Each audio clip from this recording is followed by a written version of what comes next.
ಮಗ್ಗಿ ಆಗಿತ್ತ.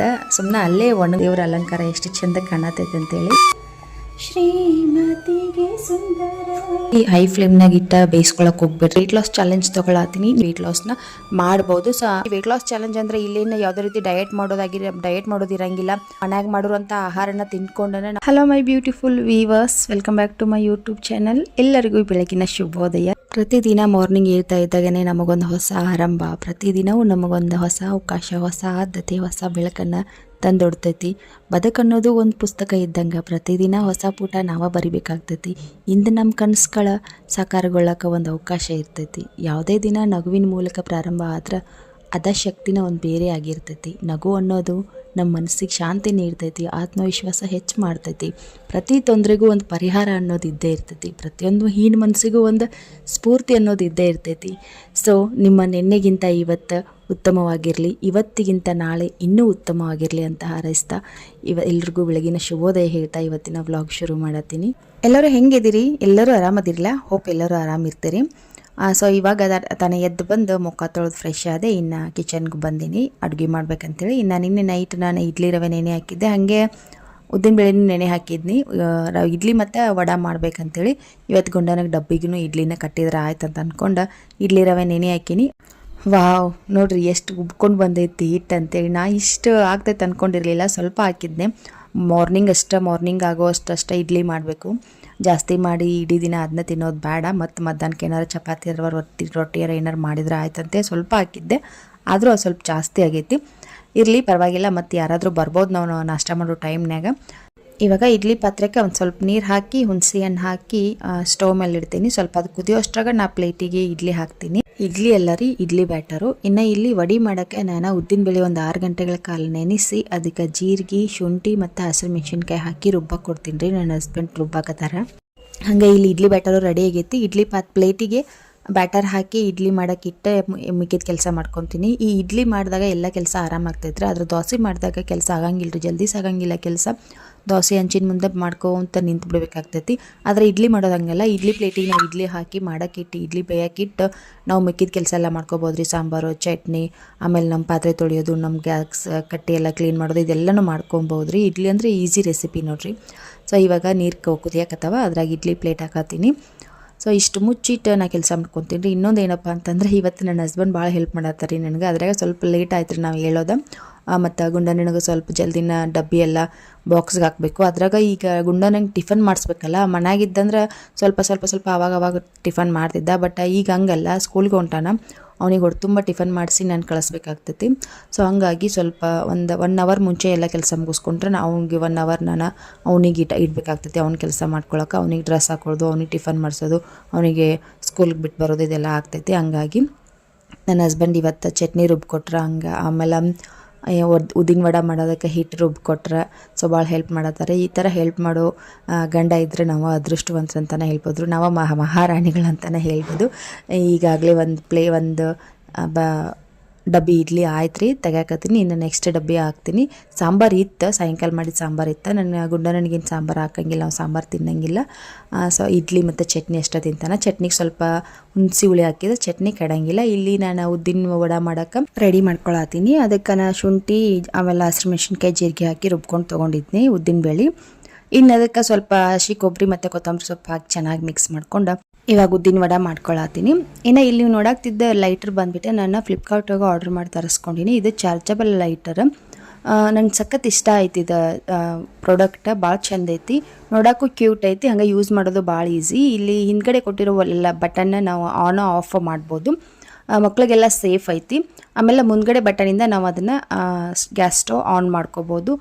ಇದರಿಂದ ಬರೀ ಗ್ಯಾಸ್ ಸ್ಟವ್ ಹಚ್ಚೋದಷ್ಟೇ ಅಲ್ಲ, ನಾವು ದೀಪ ಕೂಡ ಹಚ್ಬೋದು, ಕ್ಯಾಂಡಲ್ ಹಚ್ಬೋದು. ಎಲ್ಲ ಥರದಿಂದ ನಾವು ಇದನ್ನು ಯೂಸ್ ಮಾಡ್ಕೋಬೋದು. ಸಖತ್ ಚೆನ್ನಾಗೈತಿ.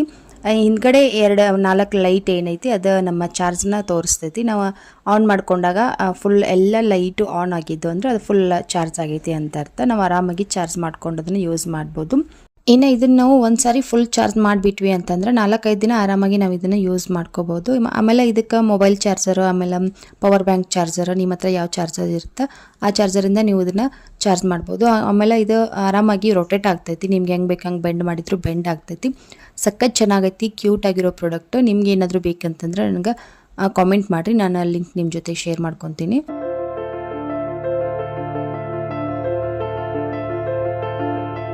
ಸರಿ, ಇನ್ನೇನು ಇಲ್ಲಿ ಉದ್ದಿನ ವಡೆ ಮಾಡಾಕತ್ತೀನಿ. ಸ್ವಲ್ಪ ಹಿಟ್ಟು ತೆಳುವಾಗಿದ್ದರಿಂದ ಶೇಪ್ ಏನು ಅಷ್ಟಾಗಿ ಬರಲಿಲ್ಲ, ಆದರೆ ವಡೆ ಮಾತ್ರ ಚೆನ್ನಾಗಾಗಿದ್ದು. ಅದು ಶೇಪ್ ಹೆಂಗಾದರೂ ಬರಲಿ, ಟೇಸ್ಟ್ ಒಂದು ಚೆನ್ನಾಗಿದ್ದರೆ ಸಾಕಂತಾರೆ ನಮ್ಮ ಮನೆಗಂತೂ. ಸೊ ಸ್ವಲ್ಪ ತೆಳುವಾಗಿದ್ರೆ ಸ್ವಲ್ಪ ಕಷ್ಟ ಆಯ್ತು ಅಷ್ಟೇ.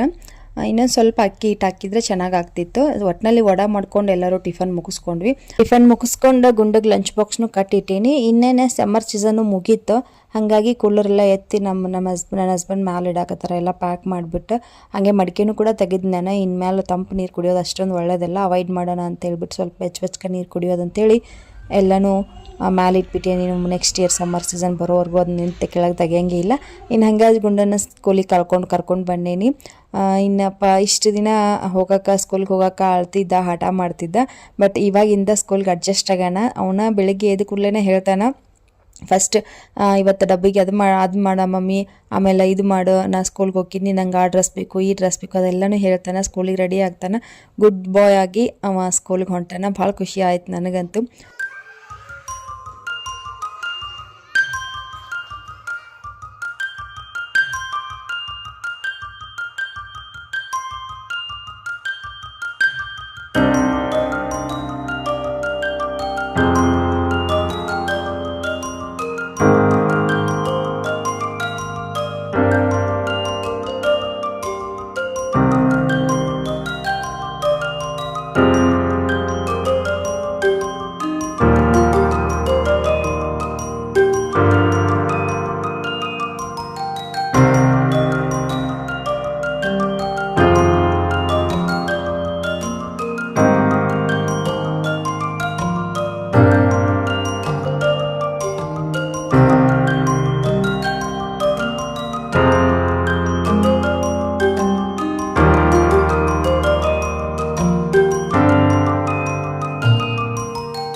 ಇಷ್ಟು ದಿನ ಅವನಿಗೆ ಸ್ಕೂಲಿಗೆ ಕಳಿಸೋದನ್ನ ಒಂದು ದೊಡ್ಡ ಕೆಲಸ ಆಗಿ ಹೋಗಿತ್ತ. ಬೆಳಗ್ಗೆ ಅಳ್ತಾ ಹೋಗ್ತಿದ್ದ, ಪಾಪ ಅಂತ ಅನಿಸೋದು. ಆದರೆ ಇವಾಗ ಹಾಗಲ್ಲ, ಹೊಂದ್ಕೊಂಡಾನ ಸ್ಕೂಲ್ಗೆ ಹೋಗೋಕೆ. ಇನ್ನು ಅವ್ನ ಮೈಂಡ್ನ ಫಿಕ್ಸ್ ಮಾಡ್ಕೊಂಡಾನ, ನನ್ನಂತೂ ಬಿಡೋದಿಲ್ಲ, ನಾನು ಹೋಗಲೇಬೇಕು ಸ್ಕೂಲ್ಗೆ ಅಂತೇಳಿ.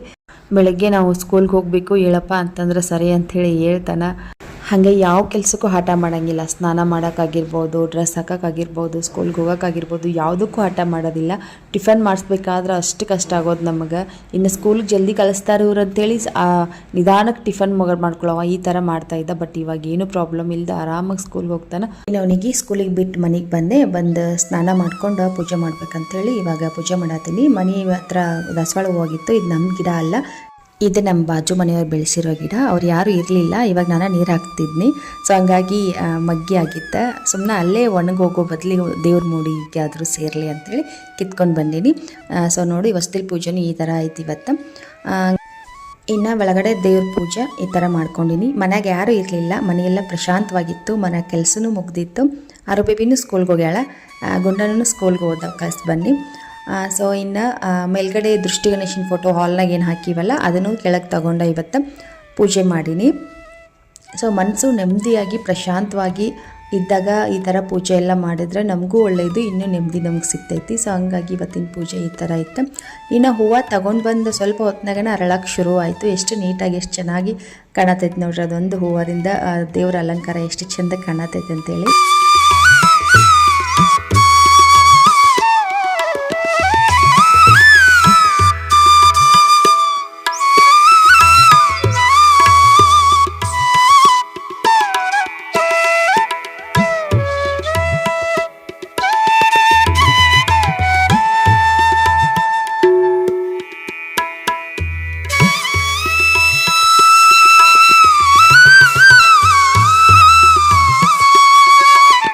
ಇಷ್ಟೆಲ್ಲ ಕೆಲಸ ಮುಗಿಸೋ ಅಷ್ಟ್ರಾಗನ ಮಧ್ಯಾಹ್ನ 12 ಗಂಟೆನೇ ಆಗೋಯ್ತು. ಇವಾಗ ಇನ್ನು ಮಧ್ಯಾಹ್ನ ಊಟಕ್ಕೆ ಬರ್ತಾರೆ ನನ್ನ ಹಸ್ಬೆಂಡ್, ಹಂಗಾಗಿ ಅಡುಗೆ ಮಾಡಾಕ್ತೀನಿ. ಮಧ್ಯಾಹ್ನ ಅಡುಗೆ ಇವತ್ತು ಮೊಳಕೆ ಕಟ್ಟಿದ ಸಾಂಬಾರು ಮತ್ತು ರೊಟ್ಟಿ, ಆಮೇಲೆ ಅನ್ನ ಮಾಡ್ಕೊತೀನಿ. ಇವಾಗ ಬೇಯಿಸಿಟ್ಟಿನಿ ಮೊಳಕೆ ಕಾಳುಗಳನ್ನ. ಇದನ್ನು ಡ್ರೈನೂ ಮಾಡ್ಕೋಬೋದು, ಹಾಗೆ ಎಣ್ಣೆನೊಳಗೆ ಫ್ರೈ ಮಾಡ್ಕೋಬೋದು, ಚಪಾತಿಗಳಿಗೆ ಚಲೋ ಇರ್ತೈತಿ. ರೊಟ್ಟಿ ಜೊತೆ ತಿನ್ನೋದಾದರೆ ಈ ಥರ ಮಾಡ್ಕೊಂಡ್ರೆ ಚೆನ್ನಾಗಿರ್ತೈತಿ. ಇಲ್ಲಿ ನಾನು ಪಲ್ಯ ಮಾಡ್ಕೊಳ್ಳೋದಕ್ಕೆಲ್ಲನೂ ರೆಡಿ ಮಾಡ್ಕೊಳತ್ತೀನಿ. ಶ್ರೀಮತಿಗೆ ಸುಂದರ ಬೆಳ್ಳಿ ಕಲಂಗುರ, ಶ್ರೀಮತಿಗೆ ಸುಂದರ, ಈ ಋತುಗಳಲ್ಲಿ ಸಾರವಿದೆ, ಸಾರದಲ್ಲಿ ಸಂಸಾರವಿದೆ, ಅಂಗುಲಿಯಲ್ಲಿ ಮಂಗಳದ ಬಂಧನವಾಗಿದೆ, ಬಂಧನವಾಗಿದೆ. ಬೆಳ್ಳಿ ಕಲಂಗುರ ಶ್ರೀಮತಿಗೆ ಸುಂದರ, ಬೆಳ್ಳಿ ಕಲಂಗುರ ಶ್ರೀಮತಿಗೆ ಸುಂದರ. ಇನ್ನು ಈ ಪಲ್ಯ ಮಾಡ್ಕೊಳ್ಳೋಕೆ ಈರುಳ್ಳಿ, ಹಸಿ ಕೊಬ್ಬರಿ, ಟೊಮೆಟೊ, ಆಮೇಲೆ ಕೊತ್ತಂಬರಿ ಮತ್ತು ಕರಿಬೇವು ತೊಗೊಂಡಿನಿ. ಮತ್ತು ನಾನು ಆವಾಗಲೇ ಕಾಳು ಬೇಯಿಸುವಾಗ 1-2 ಹಸಿರು ಮೆಣಸಿನ್ಕಾಯಿನೂ ಹಾಕ್ಕೊಂಡಿನಿ. ನೀವು ಹಣ್ಣು ಮೆಣಸಿನ್ಕಾಯಿ ಬೇಕಿದ್ರೆ ಹಾಕೋಬೋದು. ಇವಾಗ ಕೊಬ್ಬರಿ ನಾನು ರುಬ್ಕೊಂಡು ತೊಗೋತೀನಿ. ಹಂಗಾಗಿ ಇಲ್ಲಿ ಒಂದು ಸೈಡ್ನಾಗ ಅನ್ನ ಬೇಯಿಸೋಕೆ ಇಟ್ಬಿಡ್ತೀನಿ, ಒಂದು ಸೈಡ್ನ ಪಲ್ಯ ಮಾಡ್ಕೊಂಡು ಆಮೇಲೆ ರೊಟ್ಟಿ ಮಾಡ್ತೀನಿ ಬಿಸಿ ಬಿಸಿ. ಅಷ್ಟ್ರಾಗ ಬರ್ತಾರೆ ನನ್ನ ಹಸ್ಬೆಂಡ್. ಪಲ್ಯ ಮಾಡ್ಕೊಳಕ್ಕೆ ಬಾಣಲಿ ಬಿಸಿಗಿಟ್ಟು ಅದಕ್ಕೆ ಎಣ್ಣೆ ಹಾಕಿನಿ. ಎಣ್ಣೆ ಬಿಸಿ ಆಗ್ತಾ ಇದ್ದಾಗನ ಜೀರಿಗೆ ಮತ್ತು ಸಾಸಿವೆ ಹಾಕಬೇಕು. ಜೀರಿಗೆ ಸಾಸಿವೆ ಸಿಡಿಯೋವರೆಗೂ ಸ್ವಲ್ಪ ವೇಟ್ ಮಾಡಬೇಕು. ಅದಾದಮೇಲೆ 1-2 ಹಣ್ಣು ಮೆಣಸಿನ್ಕಾಯಿ ಹಾಕಿನಿ. ನಿಮ್ಮ ಹತ್ರ ಒಣ ಮೆಣಸಿನ್ಕಾಯಿ ಇದ್ದರೂ ಹಾಕ್ಬೋದು. ಹಂಗೆ ಕಟ್ ಮಾಡಿ ಇಟ್ಕೊಂಡಿರೋ ಈರುಳ್ಳಿ ಹಾಕಿ ಚೆನ್ನಾಗಿ ಫ್ರೈ ಮಾಡ್ಕೊತೀನಿ. ಎಷ್ಟು ಸಾಫ್ಟಾಗಿ ಫ್ರೈ ಆಗ್ತಾವೋ ಅಷ್ಟೇ ಚಲೋ ಆಗ್ತೈತಿ ಪಲ್ಯ. ಹಾಗೆ ಅದ್ರ ಜೊತೆಗೆ ಕರಿಬೇವು ಸೊಪ್ಪು ಮತ್ತು ಟೊಮೆಟೊನೂ ಹಾಕಿ ಫ್ರೈ ಮಾಡ್ಕೊತೀನಿ. ಒಂದು ಸ್ವಲ್ಪ ಉಪ್ಪು ಹಾಕಿದ್ರೆ ಚಲೋ ತಂಗೆ ಬೇಯ್ತಾವ, ಫ್ರೈ ಆಗ್ತಾವ, ಹಂಗೆ ಬೇಗನೂ ಫ್ರೈ ಆಗ್ತಾವ ಉಪ್ಪು ಹಾಕೋದ್ರಿಂದ. ಅದಾದಮೇಲೆ ಶುಂಠಿ ಬೆಳ್ಳುಳ್ಳಿ ಪೇಸ್ಟ್ ಹಾಕಿ ಒಂದು ಸರಿ ಚೆನ್ನಾಗಿ ಫ್ರೈ ಮಾಡ್ಕೊಂಡ್ಬಿಡ್ಬೇಕು. ಫ್ರೈ ಮಾಡ್ಕೊಂಡಾದ್ಮೇಲೆ ನಾನಿಲ್ಲಿ ಟರ್ಮರಿಕ್ ಪೌಡ್ರ್ ಹಾಕ್ತೀನಿ ಮತ್ತು ಮಸಾಲೆ ಖಾರ ಹಾಕ್ತೀನಿ. ನಿಮ್ಮ ಹತ್ರ ಮಸಾಲೆ ಖಾರ ಇರ್ಲಿಕ್ಕಂದ್ರೆ ನೀವು ಅಚ್ಕಾರದ ಪೌಡ್ರು, ಧನಿಯಾ ಪೌಡ್ರು, ಗರಂ ಮಸಾಲ ಹಾಕಬೇಕು. ನಾ ಇಲ್ಲಿ ಮನ್ಯಾಗ ಮಸಾಲೆ ಖಾರ ಇರೋದ್ರಿಂದ ಬೇರೆ ಏನು ಹಾಕಂಗಿಲ್ಲ, ಮಸಾಲೆ ಖಾರ ಅಷ್ಟೇ ಹಾಕ್ತೀನಿ. ಇನ್ನು ಇವಾಗ ಹಾಕ್ತಿರೋ ಇಂಥ ಮಸಾಲೆ ಬಂದುಬಿಟ್ಟು ಅದು ಸೇರ್ವಾ ಮಸಾಲದ, ನಾನು ಮೊಟ್ಟೆ ಸಾಂಬಾರೆಲ್ಲ ಮಾಡುವಾಗ ಬಳಸ್ತಿರ್ತೀನಿ. ನಿಮ್ಮ ಹತ್ರ ಇದ್ರೆ ಹಾಕ್ರಿ, ಇರಲಿಲ್ಲ ಅಂದ್ರೆ ಆಪ್ಷನೆಲ್ಲ ಸ್ಕಿಪ್ ಮಾಡ್ಬೋದು. ಅದಾದಮೇಲೆ ನಾನು ಇಲ್ಲಿಗೆ ರುಬ್ಬಿರೋಂಥ ಕೊಬ್ಬರಿ ಒಳಗೆ ಕೊತ್ತಂಬರಿ ಸೊಪ್ಪು, ಜೀರಿಗೆ ಸೊಪ್ಪು, ಆಮೇಲೆ 1-2 ಎಸಳು ಬೆಳ್ಳುಳ್ಳಿ ಹಾಕಿ ರುಬ್ಕೊಂಡು ತೊಗೊಂಡಿದ್ನಿ.